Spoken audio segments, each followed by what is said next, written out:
شروع اللہ کا نام لے کر جو بڑا مہربان نہایت رحم والا ہے۔ ایک طلب کرنے والے نے عذاب طلب کیا جو نازل ہو کر رہے گا، یعنی کافروں پر، اور کوئی اس کو ٹال نہ سکے گا۔ جو بلندیوں والے اللہ کی طرف سے نازل ہوگا، جس کی طرف روح القدس اور دوسرے فرشتے چڑھتے ہیں، اس روز نازل ہوگا جس کا طول 50,000 برس ہوگا۔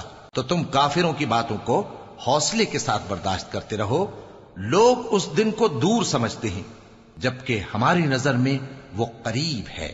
جس دن آسمان ایسا ہو جائے گا جیسے پگھلا ہوا تانبا، اور پہاڑ ایسے جیسے رنگین اون، اور کوئی دوست کسی دوست کو نہ پوچھے گا، حالانکہ ایک دوسرے کو سامنے دیکھ رہے ہوں گے۔ اس روز گناہگار چاہے گا کہ کسی طرح اس دن کے عذاب کے بدلے میں سب کچھ دے دے، یعنی اپنے بیٹے اور اپنی بیوی اور اپنے بھائی اور اپنا خاندان جس میں وہ رہتا تھا، اور جتنے آدمی زمین پر ہیں، غرض سب کو دے ڈالے، پھر اپنے آپ کو عذاب سے چھڑا لے۔ لیکن ایسا ہرگز نہیں ہوگا۔ وہ بھڑکتی ہوئی آگ ہے، کھال ادھیڑ کر کلیجہ نکال لینے والی۔ وہ ان لوگوں کو اپنی طرف بلائے گی جنہوں نے دین حق سے اعراض کیا اور منہ پھیر لیا، اور مال جمع کیا، پھر سینت سینت کر رکھا۔ کچھ شک نہیں کہ انسان کم حوصلہ پیدا ہوا ہے۔ جب اسے تکلیف پہنچتی ہے تو گھبرا اٹھتا ہے، اور جب ملتا ہے اس کو مال تو بخیل بن جاتا ہے۔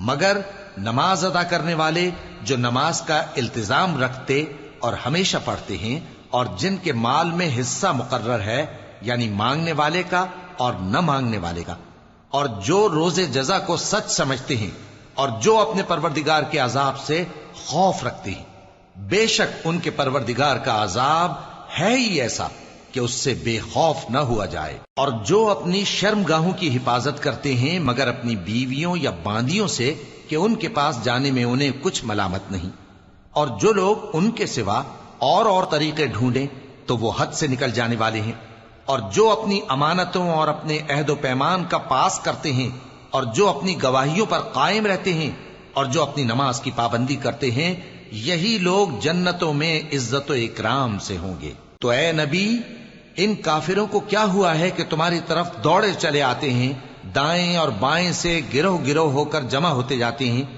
کیا ان میں سے ہر شخص یہ امید رکھتا ہے کہ نعمت کے باغ میں داخل کیا جائے گا؟ ہرگز نہیں۔ ہم نے ان کو اس چیز سے پیدا کیا ہے جسے یہ جانتے ہیں۔ پس مشرقوں اور مغربوں کے مالک کی قسم کہ ہم طاقت رکھتے ہیں، یعنی اس بات پر کہ ان سے بہتر لوگ بدل لائیں، اور ہم عاجز نہیں ہیں۔